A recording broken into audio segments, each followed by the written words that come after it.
aqui uma pré-conversa onde eu e o David Esteves estávamos a falar do nosso largo conhecimento de tecnologia aplicada à criação de conteúdos e o David estava aqui a começar um tópico que é a utilização de inteligência artificial como auxiliar na edição do podcast, que depois já dás um contexto geral. Como é que usas a inteligência artificial? O que eu tentei fazer foi encontrar uma forma de conseguir fazer a equalização de vozes e limpar ruídos e etc. sem eu precisar de aprender nada. A lei do menor esforço. É a mesma cena de ser o preguiçoso máximo, é bater aí esses cantos da internet Que e também andar à dava um procura. belo nome de podcast. Certamente já a lei do menor esforço. É bem possível, mas se não houver, acho que é uma ideia. Se alguém quiser agarrar, esteja à vontade. A minha psicóloga, fora de brincadeiras, a minha psicóloga, numa das sessões, recentemente, disse que. Devias criar um podcast, não estou a brincar. Não, que eu estava a falar sobre a questão de ter um podcast e mais à frente. Estamos a falar de um assunto que eu nem me recordo o que é que era, mas eu digo a frase: sou só um gajo. E ela disse: ora, está aí um grande nome podcast, sou só um gajo. Eu fiquei, não é mau, verdade seja dita, num podcast de uma pessoa só, sou só um gajo, é o nome que fica no ouvido. Era de aproveitar, mas não, pá, já me chega o podcast que tenho com o Sérgio. Mas estava-te a dizer que basicamente andei a vasculhar aí os cantos dessa internet até encontrar um site que passa publicidade, é a Alphonics, que te permite 2 horas de edição gratuitas por mês e que faz equalização, que faz limpeza de ruídos, que corta respirações, corta silêncios. O programa é altamente. Só que lá está. Gratuito são só 2 horas por mês. Pá, se calhar o truque é fazer várias contas de e-mail. E pronto, e olha, vai-se orientando assim. Não vou dizer que é isso que eu faço, mas é isso que eu faço. Mas sim, se eu tivesse que fazer isso à mão, não tinha podcast. Não tinha, pá, porque lá está. É questão de ser preguiçoso e é questão de ser muito fraquinho na questão tecnológica. Sou altamente burro no que toca a questões tecnológicas. À falta de melhor palavra, é mesmo burro. Às vezes sinto-me um alienígena por não saber fazer coisas básicas. E sendo que a edição foi uma dessas. Portanto, eu nem sou o maior defensor da questão da inteligência artificial. Acho que é ok, é porreiro utilizado nos momentos certos e para as coisas certas. Acho que há uma utilização excessiva. Temos agora esta mais recente polémica, que eu acho que nem deveria ser uma polémica, porque estamos a falar de trabalho desenvolvido por pessoas reais, portanto, isso nem sequer devia ser uma polémica. Pondo isto em perspectiva, e aqui a expressão é um bocado macaca, porque ainda estamos no início. Não acha que isto é só a ponta do iceberg? Neste momento só estamos a testar as águas, ainda que há aqui este fator, é como se todo o mundo afunilasse só numa coisa. Parece que o mundo, toda a gente tirou folga, é claro que eu estou a criar uma hipérbole, há um trend, desculpe, senhor patrão, há aqui uma trend a ser cumprida. Se eu não ponho uma Uhum. foto no Instagram ou na rede social que for, desculpe lá, eu nem quero tirar um dia de férias, mas eu tenho de entrar na trend. Sim, chegamos quase a esse exagero, chegamos quase a esse ponto em alguns casos. Mas sim, acho que é mesmo só a ponta do iceberg, que este tipo Mas de. na utilização do ponto de vista de quem criou uma cena, ainda mais o estúdio que é conhecido pelo lado meticuloso, gostes ou não do Uhum. estilo, levas uma vida a fazer um filme. Cada frame é desenhada. Há aqui várias leituras. Uma das leituras que mais me agrada do ponto de vista vá, teórico, a incapacidade de resistir a seja o que for. Neste caso, há um trend e mesmo pessoas, que eu vi algumas, que durante algum tempo, ou sempre que saía um filme desse estúdio, faziam questão, adoro tudo o que sai daqui, assim que sai um trend, entram nele. Podes desdobrar isto. O que é gostar nos dias de hoje? O que é gostar nos dias de hoje? Se tu tens uma ligação muito forte com essa coisa, tu devias saber, no caso deste estúdio, e as palavras do... Agora está-me a fugir o nome. É mais fácil procurar aqui e tentar dizer, porque eu tenho na cabeça qualquer coisa como Miyazaki, não tenho a Não, não certeza deve, não que deve andar muito seja. longe. Não deve andar muito longe. Se te enganares no nome, seremos acusados de alguma coisa ou só de fraca memória? Não, eu acho que é só Hayao Miyazaki. Hayao Miyazaki. Já se tinha pronunciado algumas vezes sobre o. Sim, sim, sim. A questão é que ele anteriormente já tinha dito claramente que não era fã da inteligência artificial, ainda antes disto ter mexido com o trabalho e com a obra de uma vida dele. Mas a cena mais engraçada, isto já dava quase um sketch, ou pelo menos um mini documentário. Tu agora podias fazer uma espécie de rastreio, primeiras opiniões sobre a inteligência artificial, ias ler os documentários, certamente comentários, Uhum. este gajo sabe o que está a dizer, e perceber a trajetória dessas pessoas, que algumas delas, ou grande parte delas, assim que o Sim. trend bateu à porta, vamos lá. Apesar de ser algo específico nesta utilização do chat GPT, fazer imagens deste estilo, eu acho que é mais vasto. Tem muito a ver com a relação do público com o artista ou alguém que está em cima. O artista e às vezes o público acha que a relação é forte. Das coisas mais voláteis. Sim, também acho. Salvo raras exceções. Mesmo as raras exceções são sempre mais frágeis do que parecem. O comediante, o atual, ou personalizando no caso português, acha sempre que tem uma relação muito mais forte com o público. Às vezes é só superar, é um castelo de cartas. Vamos supor este cenário, que não me parece tão distante do chat GPT, ou uma versão do chat GPT, ou mesmo dentro destas tecnologias já existentes, alguém descobre o prompt certo para escrever textos como o Ricardo Araújo Pereira.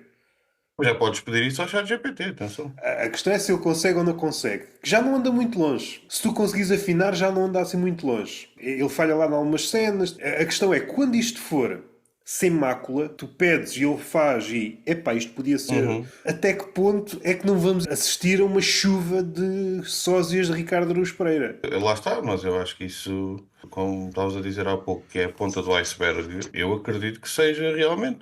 E acredito que se caminhe para que isso aconteça mais frequentemente. Eu não te vou estar aqui a dizer que sou o maior fã dos estúdios em questão, ou que conheço a obra a fundo. Agora, eu não pus foto nenhuma para já, porque não vi interesse nenhum, não vi nada que me interessasse em transformar uma foto minha ou uma foto do que seja, usando aquele prompt do ChatGPT. E depois, foi mesmo também por uma questão de respeito. Nem sequer experimentei só para mim, nem sequer fui experimentar de forma privada, porque acho que é mesmo uma questão de respeito, porque estamos a falar do trabalho de uma vida e de alguém que anteriormente já tinha expressado que não era a favor da utilização de inteligência artificial e que não era fã da inteligência artificial. E agora tu podes discutir se ele tem razão ou não, se ele ser fã ou não quer dizer alguma coisa para as pessoas. Eu acho que é uma opinião tão válida como qualquer outra. A questão é, eu estava a lembrar-me hoje de uma situação que é, tens o videoclipe do Take On Me, do Zaha, que deu um trabalho inimaginável a fazer porque foi todo desenhado frame por frame. Mas não é, ou seja, é um videoclipe mítico, não é uma obra de arte para o resto da vida, não é o estilo característico dos Aha ou dos criadores daquele videoclipe. Foi um videoclipe muito bem feito, extraordinário. Até hoje é dos videoclipes que eu mais gosto de ver, mas não é uma coisa emblemática daqueles criadores ou da banda. Portanto, tu vês alguém hoje reproduzir o clipe dos Haha utilizando inteligência artificial e em vez de demorar 16 semanas a fazer um videoclipe, demora 16 minutos, pá, os criadores desse videoclipe podem ficar, ia bem, pô, o trabalho que me deu e o jeito que isto me tinha dado. Ok, e fica por aí essa discussão. Agora, quando estamos a Mas falar, uma das formas de tocar no assunto, a outra é aquele artista, seja de que área for, que está num sítio em que, eventualmente, se continuasse neste ofício, ou já está a meio de uma concretização qualquer, não achas que muita gente vai ficar pelo caminho porque assim que eu alcançar esta ideia, já não há aquele espaço em branco e depois é que surgem os seguidores, os plagiadores. Isto agora cruza-se. Assim que a obra chega, os plagiadores vêm logo atrás. Não é? Ele olha para o retrovisor, os plagiadores estão atrás. Antes da inteligência artificial ter chegado, já acontecia isto no TikTok. Às vezes o original batia e de repente uma horda de plagiadores, pessoas inspiradas. Depois há uma gradação. Não me importa aqui as minudências. Surge algo, digamos, original. No momento seguinte, 1000 cópias, 1000 sósias, 1000 plágios, o que tu quiseres sim, chamar. E 1000 é. Estou a arredondar por baixo. O que é que pode suceder? Mesmo na inteligência artificial, há sempre alguém a comentar. Isto serve de promoção para o trabalho original. Este argumento já me pareceu mais sólido. No TikTok, o que é que sucede? pode aparecer até lá no canto como o original. No entanto, algumas dessas cópias podem transcender em número o original. Quantas vezes? E aqui é que começa a subversão. Às tantas, a cópia começa a lucrar, sem gajo a lucrar mais que o original. E o gajo que fez o original, para quê? Continuar nisto. Eu acredito que seja uma coisa que desmotiva bastante, ainda por cima veres aquilo que criaste ser ultrapassado por cópias, pá, mas cópias a 100% daquilo que fizeste. Agora, não tenho uma solução para isso. Eu acho que é tu entrares já com a consciência que isso provavelmente pode acontecer e estares disposto a que isso seja uma realidade. Acaba por ser também uma filtragem de perceber quem é que quer mesmo fazer coisas ou não. Que se essa ideia também se calhar te desmotivar ainda antes de a concretizares, se calhar também não estavas assim tão interessado em fazer aquilo. Mas eu acredito que seja. Pá, eu vejo isso muito acontecer com sketches, ideias de sketch, ou a forma até como os sketches são feitos, que é muita imitação, e lá está, não é questão de alguma coisa inspirar-te a tu criares uma coisa tua, mesmo que seja aproximada. Não, estamos a falar de cópias, produções fiéis de um trabalho original. Eu acredito que isso seja um desafio mental para as pessoas que estão a criar esse tipo de conteúdos, depois verem os seus conteúdos copiados e muitas vezes a atingirem proporções maiores do que as deles. Mas sinceramente, pá, eu não tenho uma resposta para isso, não tenho uma forma de combater isso, nem sei se alguém a tem ainda. Não perdi muito tempo a debruçar-me sobre o assunto, porque como não é algo, não é o tipo de coisas que eu costumo fazer, não é coisa que penso regularmente. Mas eu acredito que para esses criadores desse tipo de vídeos, que até eles estejam um bocado às aranhas sobre como é que vão proteger o seu trabalho e a sua obra. Não é uma coisa que tu consigas proteger como a marca d'água. A marca d'água é a forma como tu entregas os vídeos, como tu os gravas, como tu os editas, mas essa marca d'água é muito facilmente copiada ou muito facilmente reproduzida e adulterada em pequenos pormenores que já tornam aquilo a obra de outra pessoa qualquer, apesar de tu olhares e saberes onde é que aquilo veio. Mas não sei se há uma solução para isso ainda. Eu acho que estamos a evoluir muito depressa nestas soluções, e digo soluções entre aspas, que lá está, a utilização da inteligência artificial para fazer muita coisa, e eu estou a beneficiar dela, como estávamos a falar, na questão da edição do podcast e etc. Mas acho que estamos a avançar muito depressa neste tipo de soluções e estamos a um ritmo muito mais lento em relação a como é que vamos proteger os artistas e como é que vamos proteger as obras. Há muita preocupação de vamos criar, vamos fazer coisas acontecerem, vamos pôr isto à disposição para toda a gente usar. Mas não temos bem forma de proteger, como lá está, voltamos a esta polémica que tem acontecido nos últimos dias. Houve a criação daquele prompt do ChatGPT que permite fazer aquela alteração de imagens. Ok, e agora como é que vamos proteger os criadores desta obra? Como é que eles vão proteger a eles mesmos para evitar que isto se espalhe ainda mais, para além dos milhões de imagens que já foram geradas? Como é que eles se vão conseguir proteger? Há forma sequer de se protegerem? Não há bem consideração sobre isso, da parte, neste caso, do ChatGPT e dos criadores, acho que é a OpenAI, não há bem uma consideração ou não há bem um respeito pelos artistas, porque lá está, não lhes interessa. Interessa que o nosso produto seja cada vez mais usado, cada vez mais consumido. Importa também que esteja nas trends, independentemente de ser com polémicas ou não, porque essa polémica vai atrair mais pessoas a experimentarem aquilo ou a terem curiosidade de ir ver o que é aquilo, o que é que está a acontecer. Não há consciência absolutamente nenhuma, nem respeito para com os artistas e as obras. Agora, tu não podes obrigar, tu não podes exercer um direito à força sobre estas empresas, ou tu não podes exercer um direito, não, eu expressei-me mal, mas tu não podes forçar estas empresas a criarem uma consciência artística. Uma consciência de que ordem for. Vou dar só um resumo que eu quero voltar atrás. Acho que há aqui dois pontos que eu gostava de falar mais um pouco. Havia uma ideia que as tecnologias não são boas nem más, depende da utilização que o ser humano lhes dá.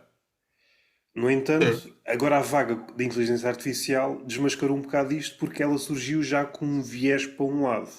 Nasceu já política. Ora, isso desmascara que a tecnologia é neutra. Como a pandemia veio desmascarar uma questão que apoquentava os seres humanos há algum tempo, ou pelo menos ainda era uma questão para algumas cabeças, o que é que interessa mais, as pessoas ou as mercadorias? E a pandemia resolveu essa questão de uma vez por todas. As pessoas não puderam andar, as mercadorias puderam circular. A questão da consciência e dessas empresas é preciso ser muito anjinho para não verificar que todas essas empresas têm uma inclinação. Já agora aconselho um livro que é O Capitalismo da Vigilância.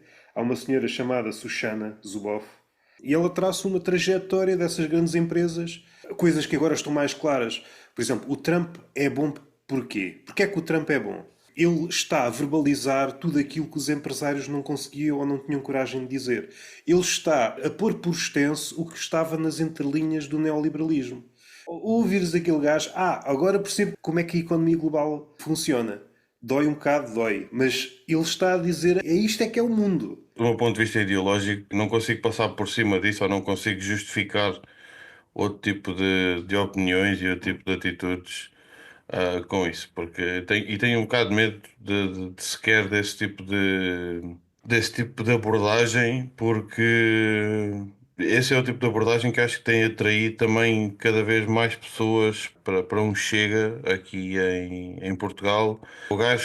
O Ventura é o gajo que diz como é que as coisas são. Ele é que as diz como é que é. Ponto um, não concordo que isso seja realmente assim. Ponto 2, se calhar há coisas que também não precisam de ser ditas exatamente como elas são. Neste caso, eu até estou a falar mais. Ao dizer como as coisas são, ele revela o inferno que o mundo se tornou. Ele não é o salvador. Ele às vezes peca. O jogo que antes era nos bastidores, ele de repente expôs os bastidores e levou tudo para cima. Para quem não estava ainda a perceber como é que se jogava a economia global, ele expôs tudo. Mediante essa informação que antes era cifrada, podes, se quiseres, ter uma posição mais informada. E a mesma coisa com o Ventura, dado que há uma ligação de alguma forma entre o Trump e o Ventura. O Trump gerou uma quantidade de filhos com certas mutações. Sim, sim, Ele foi um verdade. modelo, ele foi um modelo, aliás. E nós esquecemos, mas tivemos um caso antes do Trump na Europa. O Berlusconi foi um Trump antes do Trump. E percebemos que estas figuras, a razão pela qual atraem as pessoas, a nossa relação com a verdade, a nossa relação com a realidade, o aumento do alinhamento, e depois conecta tudo. E não é uma teoria da conspiração. Foram estas etapas todas que foram surgindo para depois uma figura destas prosperar. Alguém que chegue e começa a dizer, começa a tentar expor a realidade intrincada em que está tudo ligado, não é apetitoso para os ouvidos do pessoal contemporâneo. Eu acho que eu acho que temos de ter uma consciência coletiva onde é que nós erramos todos para que este tipo de pessoas tenham a atenção que têm e tenham os cargos elevados que têm e com crescente popularidade nos últimos anos. Devemos pôr a mão na consciência e pensar onde é que erramos todos. Não é como se a culpa, não sei bem se é uma culpa, mas não é como se ele tivesse sido eleito só através do discurso incrível dele e das medidas incríveis. Teve que haver, como em tudo na vida, erros do outro lado para que o lado dele fortalecesse. Assim como acontece em tudo, desde as mais pequenas situações da nossa vida até estarmos a falar de temas gigantescos e que afetam o mundo todo, como a presidência dos Estados Unidos. Eu percebi o que estavas a dizer sobre a questão de ser bom a forma como ele discursa, e eu acho que até é bom para os dois lados. É bom porque muitas vezes ele está a dizer exatamente aquilo que quem já o apoia quer ouvir. Este gajo é que está a desmascará-los, este gajo é que está a dizer as coisas como são. Como estava a dizer, empresários querem ouvir porque nunca o puderam dizer de forma tão aberta, nunca puderam expressar-se de forma tão aberta, porque é tipo, se o presidente está a dizê-lo, porque é que eu não vou dizê-lo também? Exatamente. E para o outro lado, para o lado de quem está em oposição a ele, e quando digo oposição, não digo só oposição política, digo mesmo oposição ideológica. Ok, então tu não tens filtros. É mesmo tudo o que vem à cabeça, é tudo aquilo que tu dizes. Eu estava a dizer no outro dia, estava a comentar isso, que eu acho que ele faz comunicados à nação, em vídeo, em conferências de imprensa, como quem twitta. Ele tem uma ideia e diz a um gajo, liga a câmara. E o gajo, Sr. Presidente, tem certeza? Liga a câmara. Já te disse. Não sei o quê, os porto-riquenhos são Sim, todos bandidos. É só isto que eu tinha para vos dizer hoje. Até amanhã. é uma Estás a espécie, fazer, é pá? uma espécie de César Mourão fanático. Maluco do caralho. De improviso. Do Há, há um, caralho há estás a um- fazer, há pá. um lado dos Estados Unidos que eu só me dei conta há pouco tempo, cruzando leituras e depois uma ideia que tive. Os Estados Unidos, sei lá, dos últimos 20 anos ou ainda mais, e se calhar até vem mais de trás. Eu recordo-me de há uns anos estar a ler umas frases de alguns presidentes.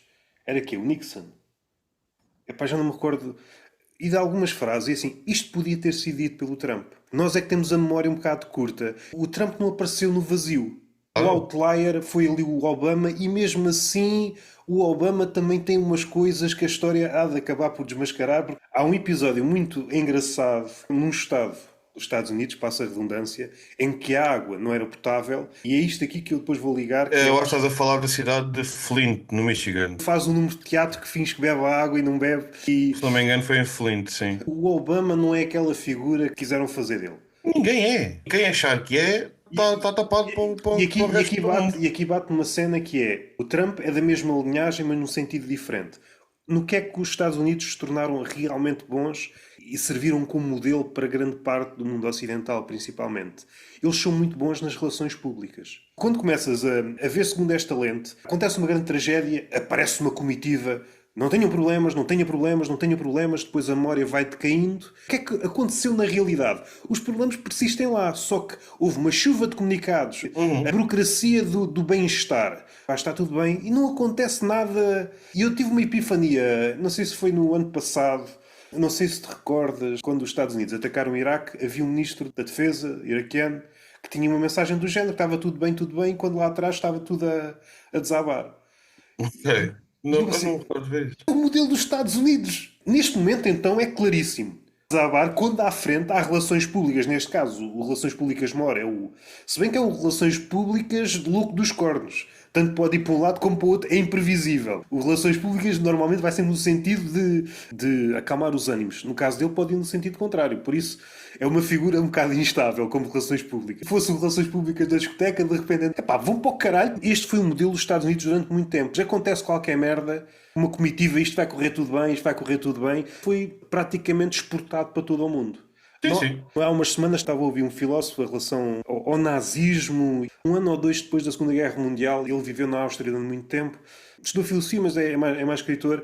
Parecendo que não, já foi há uns anos. Por acaso não fui verificar, mas ele recorda-se que houve ali na década, não sei, 60 ou 70, apareceu uma figura com o mesmo nome, ou seja, houve um Adolfo, não se ingrou. Esta ideia de que agora é que ele voltou, o nazismo, ele sempre esteve lá, reuniu as condições, Foi mas levado ao ápice daquilo que já eram ideias pré-existentes. Não me acredito que a questão do desdém e a questão do julgamento quase instintivo de outra pessoa só por ter um tipo de pele, ou uma cor de pele diferente da tua, por usar um tipo de roupa diferente do teu, por ter um credo diferente do teu, ou simplesmente por ter um credo e tu não teres. Esse julgamento instantâneo da nossa parte é quase instintivo. E eu percebo isso, porque eu considero-me uma pessoa bastante. Há termos que eu não gosto de usar. Eu considero-me uma pessoa não preconceituosa. Esse medo irracional que às vezes temos de vermos algo diferente ou alguém diferente de nós é uma coisa quase instintiva. O que difere depois de pessoa para pessoa é a forma como tu combates esse instinto de forma racional ou como tu te deixas levar por esse instinto e transformas isso numa ideologia. E lá está, eu não vou estar aqui a fingir que percebo imenso da nossa própria política, quanto mais da política dos Estados Unidos. A forma como eu olho para as coisas é muito mais de um ponto de vista ideológico e da forma como se lidam com questões sociais. E aí é que eu acho absurdo a forma como é permitido àquelas pessoas, como é que alguém pôs pela segunda vez no poder aquela pessoa, com todas as ideias que traz e que defende desde o primeiro mandato. É que ainda por cima não são dois mandatos seguidos. Eles tiveram 4 anos, para refletir no que fizeram. tiveram uma pausa de 4 anos e ao fim desses 4 anos foi tipo, não, mete cá o outro outra vez que aquele é que era. Epá, e é isso que me deixa completamente maluco. E vocês não estão a ver o que é que está a acontecer. E lá está, do ponto de vista cómico, e vamos mudar a conversa para Sim, comédia, sim, por sim, sim. favor, que eu acho que é muito mais alegre. Mas do ponto de vista cómico, eu estava a dizer no outro dia à minha namorada, é muito mais fácil ser comediante nos Estados Unidos. A quantidade de sumo que tu tens de forma diária, pá, tu tens a Casa Branca a fazer um comunicado oficial em que não há uma alma que consiga perceber que aquilo que eles estavam a criticar e aquilo que eles estavam a desmascarar, entre muitas aspas, era uma questão de ratos transgénicos e não de ratos transgêneros. Pá, não há guionista do SNL que escrevesse isto. Nessa mesma comunicação oficial, ele estaria a chamar losers. A não ser um guionista que gosta de trocadilhos, eu podia facilmente escrever isso. Epá, eu acho que é tão absurdo um governo inteiro. É que imagina, não é. Ele está a falar em público, em direto, e troca-se todo, e diz uma merda dessas. Tu ficas tipo, ok, ele é normal, tudo bem. Foi esse maluco que se enganou. Agora, o comunicado deve ter passado pelas mãos de tanta gente, meu. E ninguém olhou para aquilo e viu: olha lá, mas isto está mal. Mostra, está tudo maluco. E ainda tens uma espécie de resquício de esperança sobre, seja a sociedade mundial, seja a sociedade norte-americana. Eu reconheço exemplos desses, com menos impacto, em qualquer sítio onde eu vou, seja no meio laboral. É uma ordem, esse comunicado, ou esse processo, ou esse guião, tem de passar por uma quantidade de pessoas. Tu partes do princípio que todas as pessoas, ou pelo menos uma nessa estrada Sim, é toda, isso. é racional. Pelo menos um. Chegas à conclusão que ou não leram, pelo menos algumas dessas pessoas têm o trabalho que é dar-se conta. São uma espécie de portageiros de algumas ordens para saber se deve avançar ou não. Eles E, devem tu, e ter, tu ter percebes um que gabinete de comunicação que tem e tu proofreaders, de certeza. Quando foi este episódio, esta vergonha da merda que aconteceu com o Zelensky na Casa Branca também, que a preocupação, que, epá, para já temos o puto rico claramente a fazer bullying ao miúdo desfavorecido, e ao miúdo que está numa situação difícil. E eu não estou a dizer, quando estou a dizer isto, não é desprimor nenhum para o Zelensky e para aquilo que tem feito, mas é claramente a pessoa em situação difícil naquela situação. E tens o puto rico, super privilegiado, a fazer bullying com aquela pessoa. E depois vem outro amigo do puto rico que a preocupação dele é fazer uma pergunta, um jornalista na Casa Branca, que a pergunta é: olha, desculpa, tu não estás a usar um fato porquê? É pá, vai para o caralho, tu és sim, sim, sim, estilista. sim, sim, sim, sim, sim. O que é que estamos a fazer? Do ponto de vista cómico, isto é extraordinário para os comediantes daquele país, percebes? Sim, eu Todos os percebo, dias uma albarda de merda que tu tens para trabalhar todos os dias, seja piadas para redes sociais, seja para fazer 5 minutos para isto estar a palco, pá, o que seja, o sumo que te dão, nós temos, a nossa classe política é muito fraquinha a dar-nos esse tipo de coisas. Tens agora a questão do Montenegro, é a empresa para os filhos e não sei o quê, pá, tá bem, ninguém quer saber disso. Ao fim de 3 dias, ninguém quer saber disso.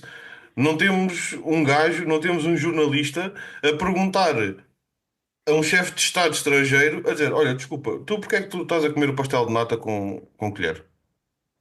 Pá, é isto que eu quero, é isto que eu preciso da nossa classe política. Eu quero saber do resto. Eu sou comediante, façam merda, deem-me coisas. se eu fosse comediante norte-americano e estivesse a viver essa realidade, chegava a um ponto. Primeiro, não é das coisas que mais prazer dá a fazer, mas mesmo que fosse para aí, chegava a um ponto. E ainda mais no caso do Trump, que ele parece estar sempre um passo à frente. A comédia, ao bater no Trump, é sempre um triste reflexo daquilo que o Trump é capaz. Nunca consegue dar a volta, ou pelo menos ainda não conseguiu dar a volta. Eu acho que há uma forma de dar a volta, mas é Ele é muito. tão maluco dos cornos que não há como um comediante tipo, ganhar com ele.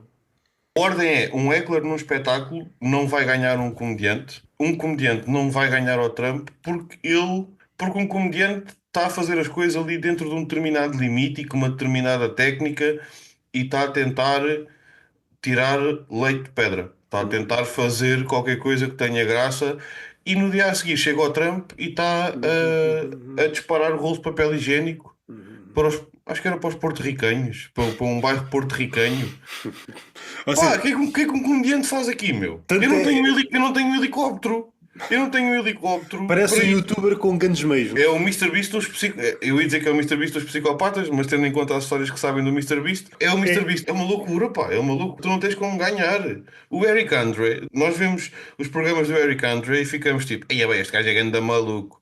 E depois olhas para o Trump e dizes, não, o Eric Andre é um menino. mas eu acho que há uma forma, o único lado onde o Trump acusa o desgaste da comédia, A questão é que o comediante também tinha de jogar este jogo que é a questão do prestígio de certas ideias americanas. E tem que ver com o ego e tem que ver com a relação com a imagem. Nós, como estamos aí todos para aí, ainda que o Trump seja a figura máxima, quando o comediante consegue tocar mesmo no ridículo, e tem que ser o ridículo que cumpre este ridículo no Trump, simultaneamente o ridículo de algumas ideias americanas, como o sonho americano, essa ideia do dinheiro, essas... Quando toca aqui no nervo, no epicentro destas coisas todas, o Trump treme todo. Tinha que ser um gajo que quase que estivesse disposto a pôr a cabeça no cepo. É o único tipo de comédia que o Trump fica ali sem saber o que fazer. Este ano, o Jantar dos Correspondentes não vai ter outra vez comédia. Tinha uma pessoa alinhavada, é uma comediante que, para além de stand-up, também faz sketches, pá, faz muita coisa relacionada com comédia. E ela é abertamente anti-Trump.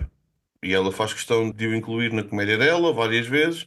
E ela era a pessoa que estava, ou que tinha sido escolhida para fazer a parte de stand-up no Correspondence Dinner. E já foi votado. Não vai haver stand-up outra vez, porque lá está, ela é abertamente anti-Trump. E uma coisa eu tenho que lhe dar: ele não está como fingimentos, ele não tem falsas modéstias ou falsa humildade em relação a isso, que é, não, eu sei que ela é eu sei que ela é anti-Trump, mas eu vou deixar à mesma para mostrar fair play. Ele ao menos é claro nisso. És anti-eu, não vejo. Não vê ninguém. Pronto, acabou. Não há cá comédia para ninguém. É maluco. É um maluco do caralho. Mas é um maluco que ao menos sabes contar. Neste aspecto. No resto, nunca se sabe. Pá, ele se calhar amanhã Voltando faz aqui um comunicado completamente louco. voltando aqui um bocado atrás, não sei se liga a essa, mas vai buscar o tema anterior da inteligência artificial. Creio que entretanto desapareceu uma figura, ou várias figuras desta família, se recuares uns belos séculos, sempre houve esta questão do original e da réplica. Havia pelo menos um grupo de pessoas, aqueles que conheciam a arte tão bem, e entretanto esta figura também desapareceu e as que existem perderam prestígio. Para o gajo comum, e o gajo comum tornou-se toda a gente, não há diferença nenhuma entre o original e a cópia. À direita há esta posição anti-intelectual. Quem se exibe como intelectual, ai meu Deus, que ele é o demónio. O quê? Está a dizer que sabe mais que nós? Ui, é para matar o gajo. O Trump é a figura cimeira do anti-intelectualismo. Mas Sim. fechando isto tudo, cagando nesta merda toda, Sim. cagando... Eu tive para aqui a fingir que eu percebo Eu também não percebo nada. alguma coisa daquilo que a gente teve para aqui a dizer. Se o apocalipse vier dos Estados Unidos para cá, somos os últimos a receber isto. O fim do mundo. Não me lixem. Pá, mas também espero que sim, somos sempre os últimos a receber toda a merda. Para isso também sejamos os últimos. Deixa ver o mundo todo a arder, o último reduto. Nós vamos todos tornar-nos Asterix e Obelix. Se bem Isso que sem romanos, os romanos arderam todos. até lá, eles continuam a existir e nós vamos gozando a festa até lá. Vamos embora? Nós também não sabemos da existência dos romanos. Se ardeu tudo, às tantas começam a serem criadas histórias sobre o que fica para lá de Portugal. Voltamos a tempos mais antigos. Têm de ser os primeiros corajosos. Temos de cartografar o mundo através de novos descobridores. Tem que haver um gajo qualquer que se enfia outra vez dentro de um barco e que não tenha medo. Olha, vai lá, depois diz, onde chegaste, depois diz o que é aquilo. Não há nada. Está tudo queimado. E as pessoas aqui em Portugal estão tipo, ok, estou em Portugal no verão. Está igual. É o nosso país entre julho e agosto, ok, está tudo queimado. Então pronto, estamos em casa, bora, vamos começar a ocupar tudo. Eu já não sei quando é que foi a nossa última conversa. Foi aqui, pai, há 2 anos, talvez. Talvez mais até. O que é que aconteceu? Sentes que houve assim alguma mudança na tua comédia? Achei, fiquei rico, fiquei famoso. Ah, ok. Ninguém estava a par, ok. A merda é essa, é que eu estou rico e famoso e ninguém está a par. Quem é que anda a abrir os seus espetáculos? Ninguém. Isso o quê? Tu achas que eu vou dar protagonismo a alguém? Houve muitas mudanças na minha comédia. Houve muitas mudanças em mim também. E acho que lá está, por consequência, na minha comédia. Acho que continua a ser um bocadinho chato purista do stand-up. Mas acho que não tenho opiniões tão radicais como tinha há 2 ou 3 anos. Estou muito mais naquela de... Pá, se estás a curtir o que estás a fazer... Se estás a sentir-te bem, se estás a ter bom feedback do público, pá, faz o que quiseres. Eu não sou absolutamente ninguém para te dizer merda nenhuma. Eu posso gostar ou não gostar, mas a minha opinião é só a minha opinião e conta muito pouco, tendo em conta o público, por serem público, pagante, e por serem muito mais do que eu. E então acho que estou muito mais tranquilo em relação a isso. Na minha comédia houve também algumas mudanças. Eu tinha um estilo que era muito baseado em one-liners e continuo a ter em parte, só que houve uma transição para agrupar essas one-liners e criar muitas vezes uma história à volta delas. Ou falar sobre um tema usando várias one-liners agrupadas, que eu sentia que às vezes escrevia uma one-liner aqui, outra ali, e depois juntando aquilo tudo, ok, mas eu estou a falar sempre sobre o mesmo tema. Ok, então vamos arranjar aqui uma linha, vamos arranjar aqui um fio condutor e aqui alguns fillers entre as piadas para não ser só toma, toma, toma, toma, toma, piada todo o tempo. Vamos arranjar aqui um fio condutor e vamos criar ou uma argumentação ou até uma história em relação a estas piadas e acho que estou mais organizado na minha comédia. Também alterei uma coisa que era.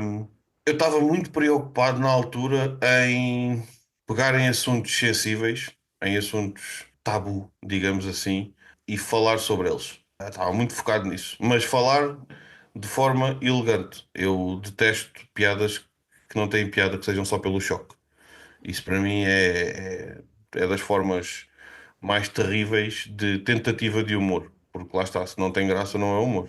Acho que hoje em dia estou muito menos preocupado com isso. Foda-se, vou falar do que eu quiser e invariavelmente vou acabar por cair nesses tópicos porque são tópicos que me interessam ou até mesmo dentro de um texto qualquer. Eu tenho um texto agora que falo sobre a minha namorada adorar ter plantas em casa e até começo por falar na tripeirinha, na influencer das plantas e etc. Depois o texto evolui para eu falar da minha namorada e do facto de adorar ter plantas em casa e no meio tenho duas piadas, uma sobre a forma como o governo trata minorias, e a última piada desse set é uma piada sobre como a forma como a minha namorada lida com plantas é muito semelhante à forma como o Chega liga com imigrantes. Agora perguntas-me, o que é que os assuntos têm uma coisa a ver com a outra? Nada, mas essa para mim é a beleza do stand-up, que é conseguir conjugar tudo dentro de um texto só, que não é um texto sobre um assunto sensível, é um texto sobre eu e a minha namorada e o facto de eu odiar ter plantas em casa, mas que, inevitavelmente, a forma como eu penso comédia vai-me levar para esses temas e para essas piadas que vão tocar em temas um bocado mais sensíveis. Só que antes obrigava-me quase a pensar nesses temas sensíveis e agora vou falar sobre isto e isto. E hoje em dia estou tipo, não, pá, quer falar sobre a minha psicóloga, falo. Quer falar sobre a minha cadela, sobre a minha namorada, falo. Quero contar só uma história qualquer sobre mim, conto. E sinto-me mais livre, pá, a fazer stand-up. Sinto-me divertido, entretido em palco. E acho que isso passa também para o público. Deixei de me preocupar tanto também com a questão de ter uma entrega muito deadpan, que eu tinha muito essa preocupação. Eu continuo a tê-la naturalmente, porque pá, faz parte, ou o meu aspecto e a minha forma de estar levam para uma entrega mais seca, mas já não estou a pensar proativamente se tiro a mão do bolso e se estou a mexer a mão ou se faço um movimento qualquer do tipo, não, isto não se coaduna com a minha comédia. Epá, caguei, estou-me a divertir, o público está a curtir, é o que é, mano. Acho que estou mais livre. Acho que estou mais tranquilo a fazer stand-up, estou mais experiente e estou muito mais confortável dentro daquilo que eu quero fazer. Acho que essa é a principal diferença. O que é que te motivou a alterares, sendo que mantens a raiz? Houve mudança na questão da one-liner, mas a one-liner, se o texto for dissecado, está lá, só que arranjaste.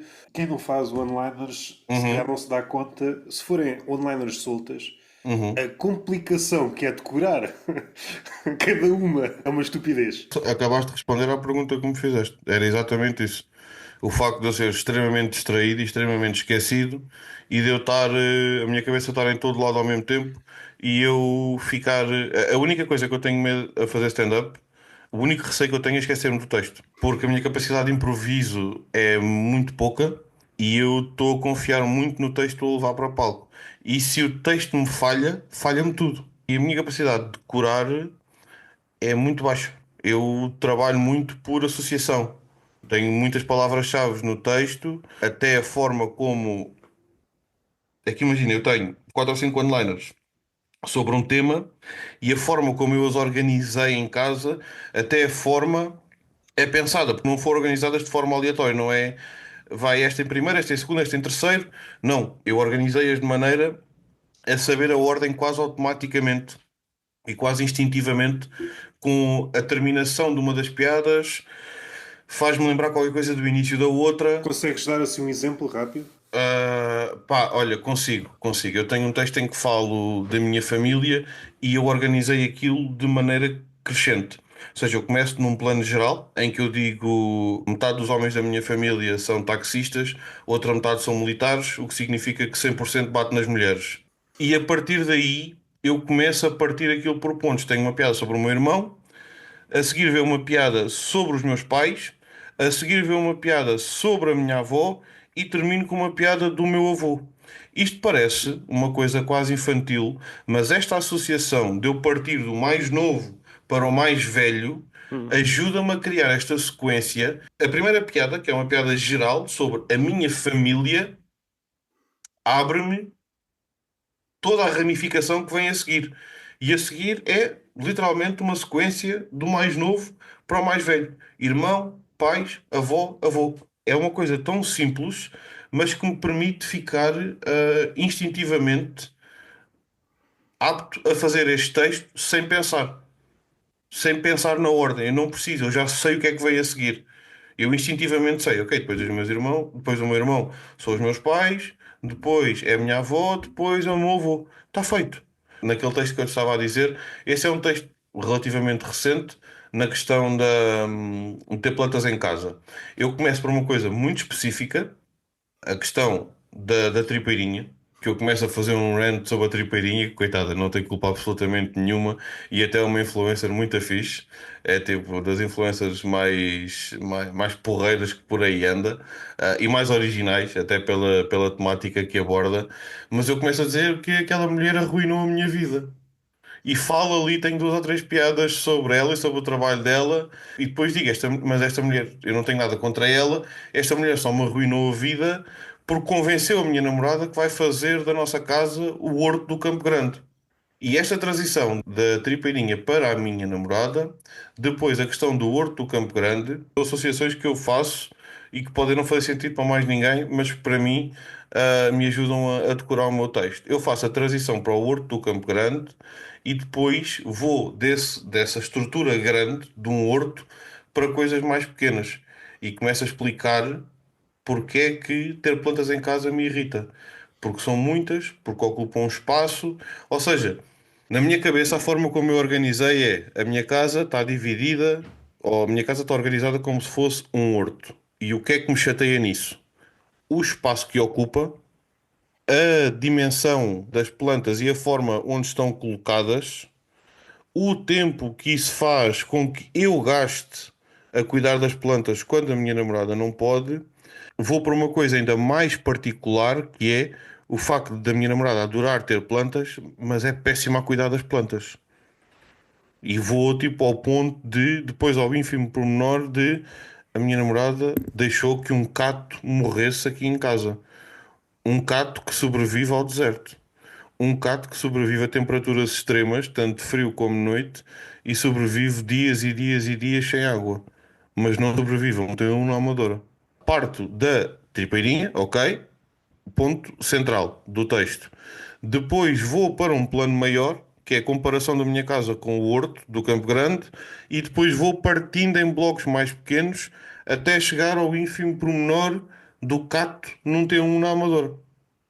E é assim que eu acabo por organizar as coisas.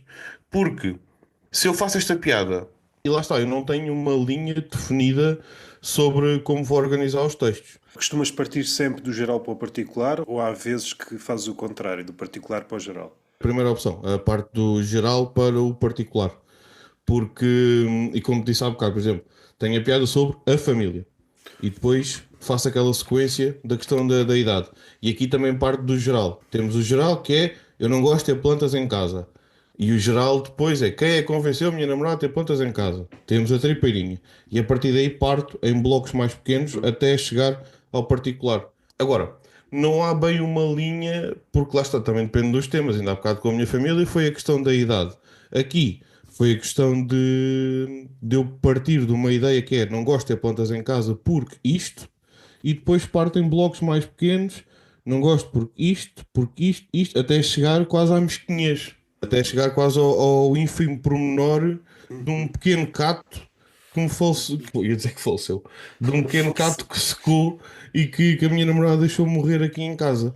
Foi uma técnica que eu arranjei para conseguir decorar texto, porque senão eu lembro-me que primeiro open mic que fiz de todos, cheguei a palco e fiz 35 one-liners, sem organização absolutamente nenhuma. Se me pedisse para fazer isso hoje eu não conseguia. Mas eu também, lá está, tens muito pouca consciência. Eu fui para palco, e eu tenho fotos ainda dessa noite. Eu fui para palco a saber as one-liners na ponta da língua, mas ainda assim estava com o caderno na mão.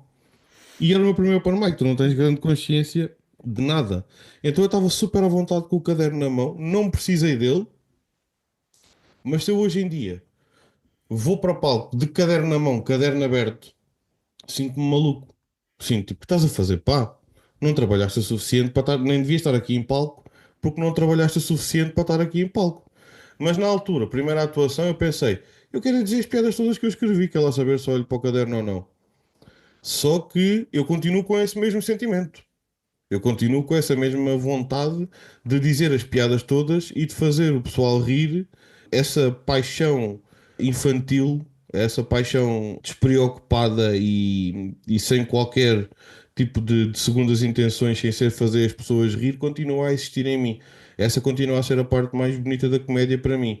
Eu tive foi de arranjar formas de me sentir mais competente, mais responsável e mais capaz na maneira como consigo atingir esse objetivo. Mas eu continuo a querer só fazer pessoas rir. E assim no capítulo das onliners, há alguém que te tenha surpreendido recentemente?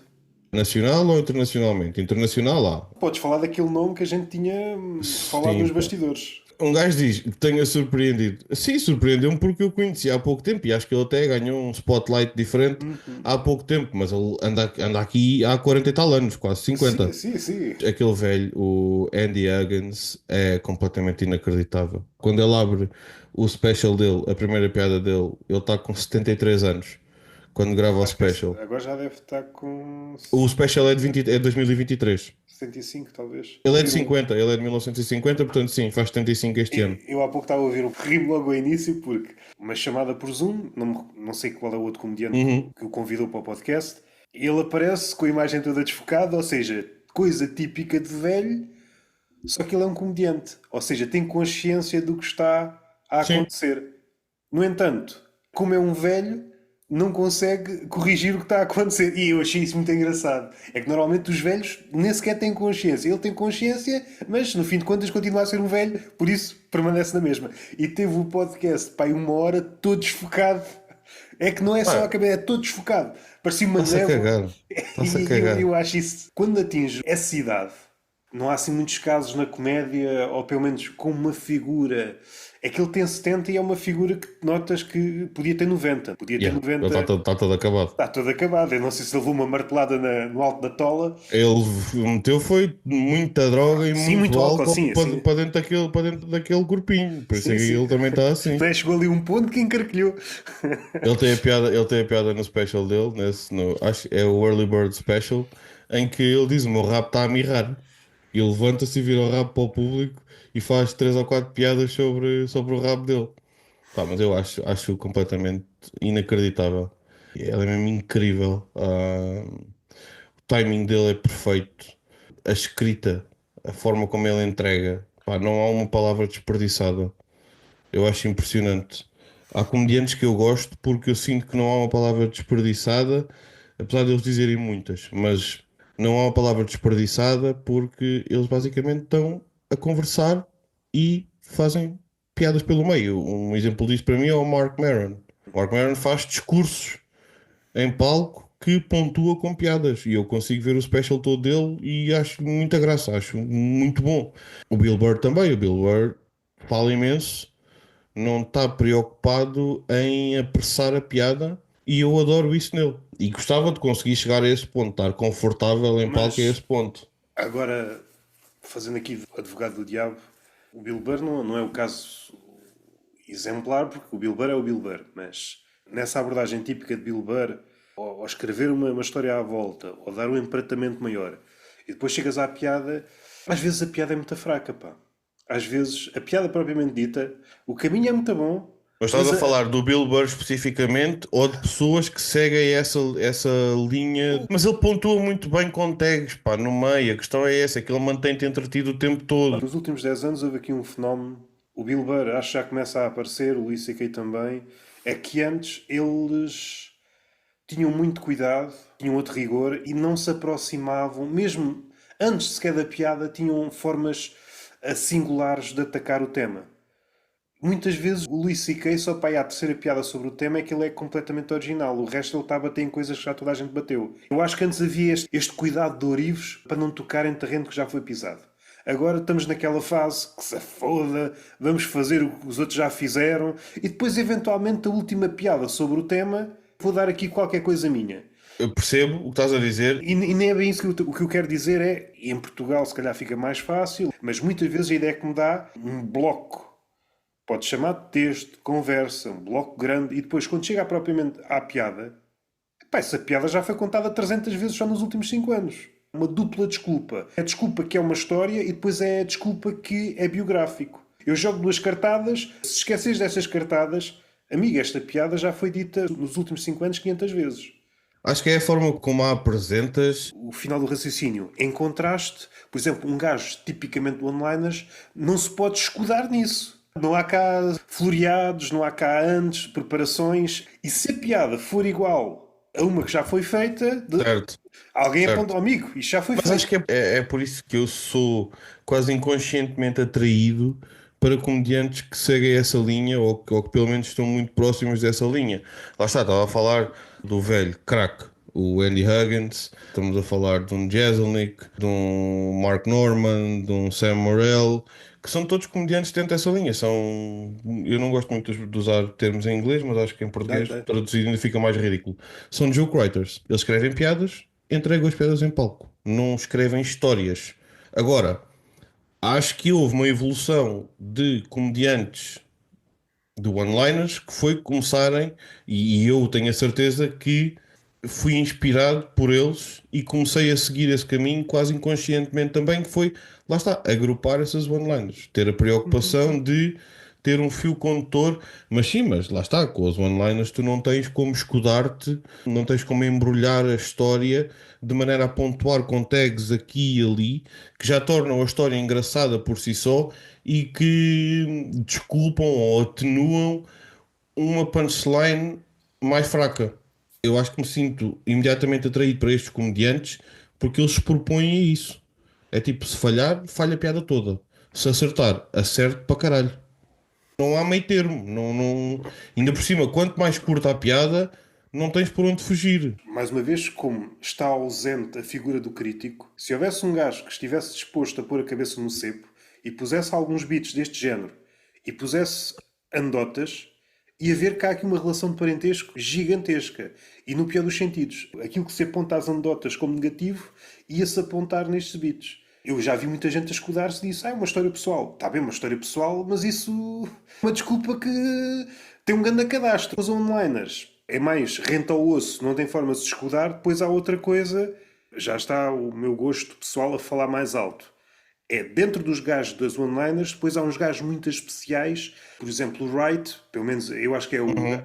E o Woody Allen, esses dois estão acima de qualquer. O Woody Allen acho que ainda está noutro patamar, mas tanto que seja o Andy como o Wright, vem o Woody Allen como o mestre supremo disto tudo e acho que Eu sou muito team Mitch Hedberg. se tivesse que pôr outro gajo, metia o Mitch Hedberg.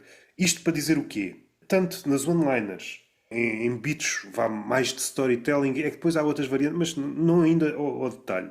Se isto envelhece bem, envelhece mal, se isto tem energia, se isto não tem energia, pelo menos para mim, esquecendo o Woody Allen, porque eu sou suspeito, gosto dele acima de todos os outros, ele está a jogar um campeonato completamente à parte. Aquilo que uns fazem é só humor, ele faz tudo no mesmo parágrafo. Ninguém descreve ao nível que ele escreve. E é por isso que todos os gajos escrevem bem, olham para o Woody Allen, seja o Jason Nick, seja o Wright, seja... Não, ele é outra coisa. Está à vista de todos, nem vale a pena comparar. Mas, voltando para o Wright, cada piada é quase uma forma de pensar diferente. Não é um one-liner, é uma Sim. forma de pensar diferente.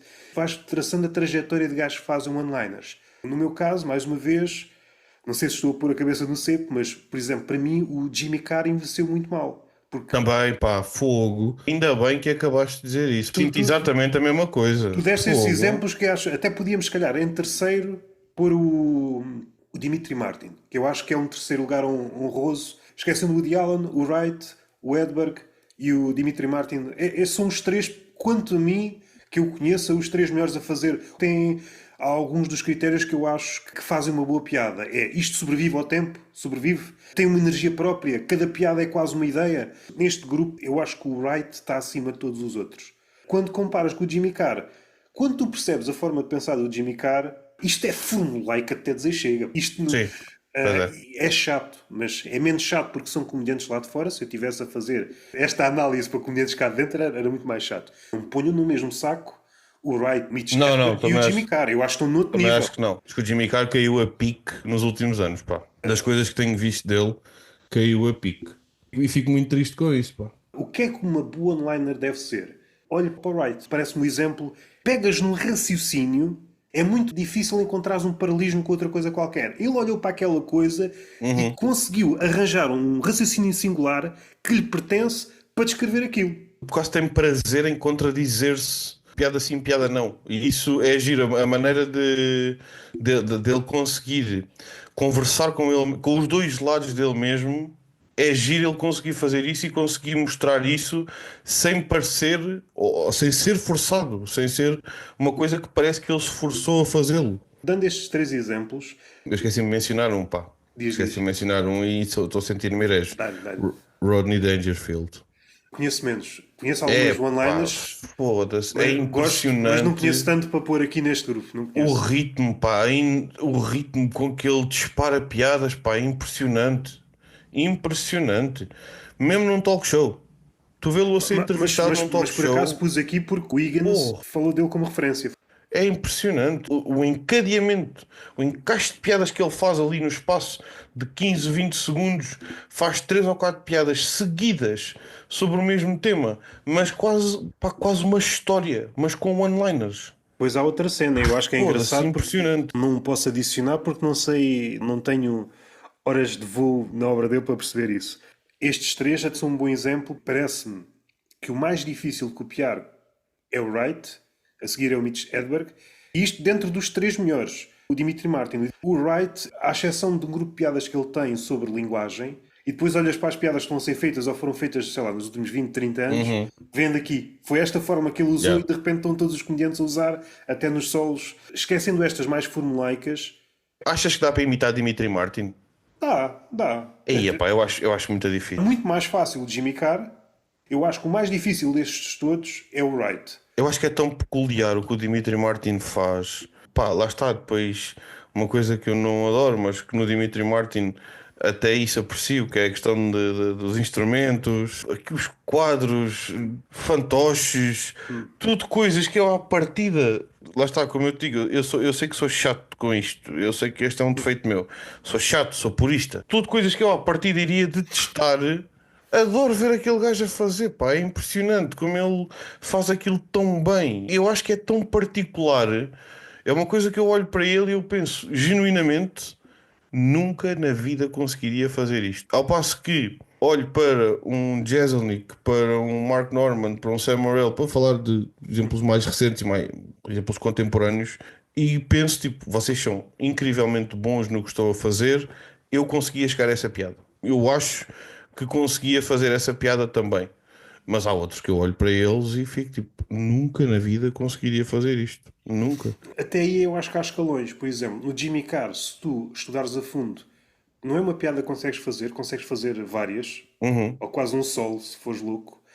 No Dimitri Martin consegues apanhar algumas coisas.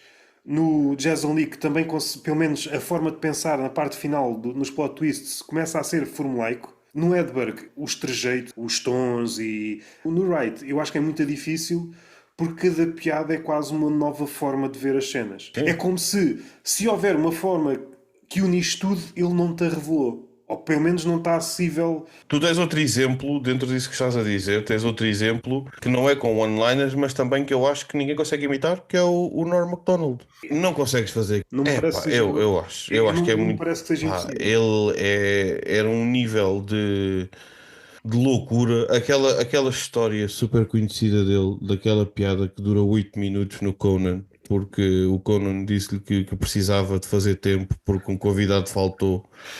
Aquela piada tem 30 segundos.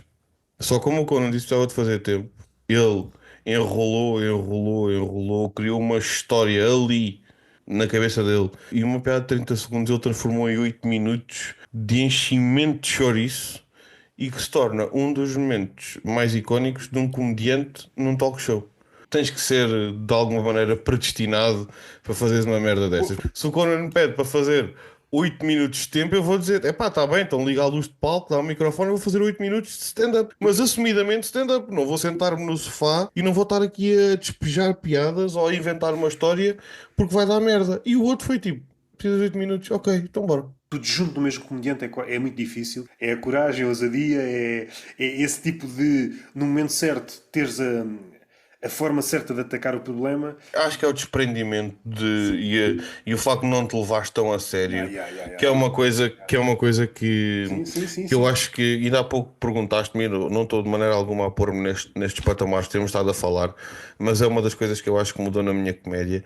Epá, é não me levar tão a sério. É tipo, quem é que tu achas que és? Puto? Diverte só com o que estás a fazer. Estás a parecer um maluco, estás a parecer Dom Quixote com os moinhos de vento. Pá, o que estás a fazer, meu? O que estás a fazer é completamente deslocado ao estares a achar que alguém te tem nessa consideração toda. Ninguém tem, pá. As pessoas estão-se a cagar para isso. Ninguém te conhece e tu não tens de te levar tão a sério. E a partir do momento em que eu tenho plena consciência disto, eu sei que continuo a ser chato em algumas coisas e demasiado purista, mas acho que melhorei bastante. Eu era completamente, completamente obcecado com determinadas coisas, que era, eu agora não posso fazer determinada coisa, eu tenho que me obrigar a fazer determinada coisa, porque senão não sou um comediante ou não estou a ser o comediante que eu quero ser. Não achas que o stand-up é dos obcecados? Com quê? Acho que é, mas devia ser dos obcecados com fazer rir. Ponto. Esse é um lado e que deve ser o mais importante, mas é que depois pode desdobrar-se obcecado em ver coisas na rua, obcecado em ver notícias, obcecado em aprender mais sobre comédia, obcecado a escrever mais. Uma obsessão que raia o patológico. Se fores ver os melhores exemplos, a questão é que tens de direcionar a opção para coisas frutíferas na comédia. Ah, desde que essa opção não me torne um chato do caralho, para mim esse é o problema. É eu sentir que me estava a tornar um chato do caralho. E eu não quero ser, sabes porquê? Porque eu odeio chatos do caralho. E desculpa estar a dizer tantas asneiras no teu Está à podcast, vontade. mas eu acho que este raciocínio é tipo, eu estou a transformar-me na merda que eu não gosto que haja no mundo.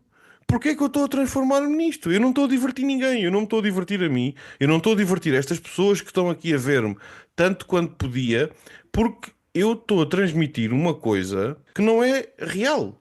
Eu estou demasiado direito, estou demasiado preocupado, estou demasiado austero para alguém que quer fazer os outros rir. Eu já tenho um ar sério por natureza. Eu já tenho um ar sisudo por natureza. Joga com isso. Isso foi uma conversa que eu tive comigo mesmo, que é joga com isso a teu favor sem exagerares, que é o que estás a fazer. Estás a exagerar e estás demasiado preocupado com trivialidades e pouco preocupado com o texto, pouco preocupado em ter piada. O tempo que estás a perder em pensar, ai, mas eu agora vou, não posso ir atuar de chapéu, porque senão dá mau aspecto, não sei o quê. O tempo que perdeste a pensar nessa merda, tinhas escrito duas piadas. Piadas essas que muito provavelmente nunca as vais utilizar na vida, certo? Mas tinhas tirado essas duas piadas do teu sistema. Porque mais tarde ou mais cedo vais ter de as Sim, tirar. fazer espaço. Vais ter de filtrar toda a porcaria que tens aqui dentro para descobrir o ouro. E o tempo que eu tiver a pensar em coisas que não são prementes para fazer alguém rir, é tempo que eu estou a desperdiçar enquanto estou a pensar em comédia. Também não acredito naquela, não sou apologista daquela coisa de não, toda a nossa vida tem que ser a pensar. Não, meu, há mais vida para além disto. Foda-se, eu tenho um Sim, trabalho normal das 9 às 6, não é que adoro ter, se eu pudesse fazer só comédia e vivia só disso, mas por enquanto não dá. Mas lá está, mas mesmo que um dia faça só comédia, que tenha essa sorte, continuo a ter uma vida para além de ser comediante, continuo a ser um ser humano normal. Também não gosto desse endeusamento que os comediantes às vezes fazem deles mesmos. Nós somos uma espécie diferente. Não és, não és. És um gajo que tem algum talento e que trabalhou de determinada maneira para fazer a malta rir. Continuas a ser um Zé Ninguém. Se descuida, torna-se um chato do caralho. Pronto, estás a perceber? Esse endeusamento também me irrita, que é tipo, para. Olha, últimas palavras são tuas. Promove-te o vosso podcast, do teu e do Sérgio Lopes. Não sei se queres dar Sim. mais um Lamiré e fechamos. Sim, olha, antes de mais, agradeço-te. E isso é uma coisa que também me irrita, que é ouvir pessoas a dizer, antes de mais agradecer, não é assim. Conjuga o verbo, faz favor. Antes de mais, agradeço-te por me teres convidado, é sempre um gosto. Espero que tenhamos a possibilidade de um dia retribuir o gesto e que possas participar no nosso também. Nós preferíamos que fosse pessoalmente, nós achamos, sei que é mais difícil devido à distância que temos um do outro, mas um dia que seja possível, gostávamos de poder contar contigo. O podcast chama-se Companhia Limitada, é meu e do Sérgio Lopes. O Sérgio está numa cadeira de rodas, portanto, é um podcast que é basicamente uma ação de caridade dele para comigo. Ele aceitar fazer um podcast comigo é muito bondoso da parte dele. Procurem-nos no Spotify por Companhia Limitada. Nós não temos nenhuma rede social que seja só dedicada ao podcast. Talvez um dia criemos. Por enquanto, podem encontrar no Spotify. Basta procurarem por Companhia Limitada Podcast. E a mim podem seguir no Instagram. Eu não tenho mais nenhuma rede social. Sigam-me no Instagram. O meu handle é Procurem por David. Eu sei que isto me faz perder seguidores, porque há aqui uma filtragem também, quase uma seleção natural de gente que chega ao Instagram e escreve só David e fica à espera de me encontrar. Entre o teu público não tens nenhum norte-americano. Não tenho, não. Não tenho, não. Não tenho. Ainda não, mas que estou a trabalhar para isso. Porque eu desejo ardentemente ser insultado por alguém que acha que Portugal faz parte de Espanha. É um dos meus objetivos de carreira, é esse. E é isso, pá. Olha, encontrem-me no Instagram, vejam onde é que eu vou andar. Eu ponho as minhas atuações no Instagram, vou pondo uns reels meus. E se alguém tiver aí que queira contribuir para o podcast, queira patrocinar o podcast, as minhas DMs estão abertas, portanto, façam favor de chegar propostas, porque pá, eu quero largar o meu 9 às 6 e quero viver só da comédia. A questão se eu tenho talento ou não para isso é subjetiva. Deem-me dinheiro, que é isso que eu preciso. Dar dinheiro é objetivo ainda. Sim, sim. A questão de acharem ou não piadas já são outros 500. O que não é subjetivo é que eu preciso de dinheiro para viver só de comédia e que neste momento não tenho.